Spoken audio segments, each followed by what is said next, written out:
Alors Ardennes Métropole, c'est une communauté d'agglomération qui comporte 61 communes. C'est un territoire très contrasté, avec donc des zones urbaines, périurbaines, et puis du rural. Je suis effectivement président du pôle métropolitain. 108 communes et 7 intercommunalités.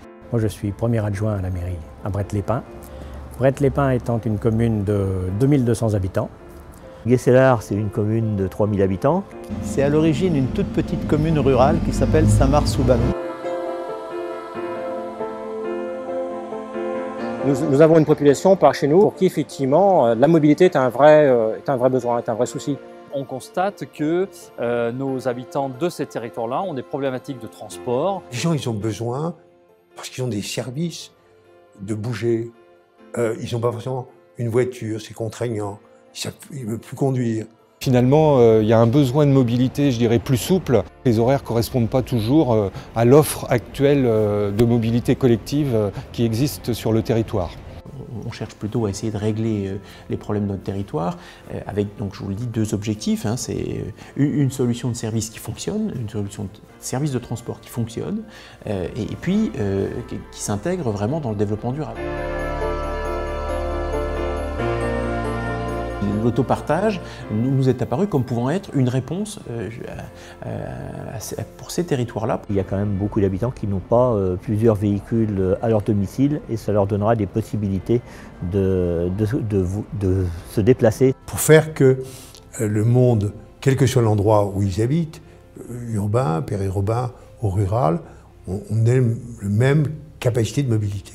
Voilà ce qui peut permettre de maintenir sur un territoire des personnes qui sont dispersées. Disons que c'est d'abord un vrai service pour les habitants de la commune et des alentours, puisqu'ils vont pouvoir bénéficier d'un mode de transport pour un prix qui est quand même relativement modique. Vous pourrez avoir accès à un véhicule pour une demi-journée pour pouvoir faire des déplacements, aller faire vos courses, aller à un entretien d'embauche pour des jeunes ou pour des personnes âgées, aller faire leurs courses avec leurs assistantes de vie. L'idée de l'autopartage, c'est d'abord l'utilisation de moins en moins personnelle d'un véhicule.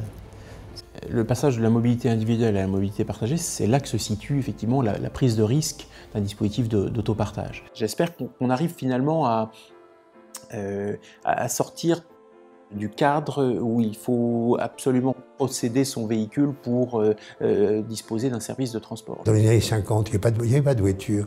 On faisait du stop.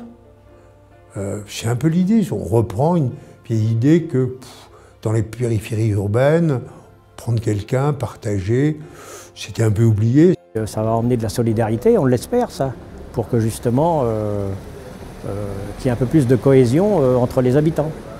On voit autour de nous que les habitants attendent avec impatience. On est convaincu que dans le maillage fin du territoire en termes de solutions de transport, ça peut apporter un vrai plus. Et évidemment, on veut le multiplier et on est prêt à le multiplier sur l'ensemble du territoire.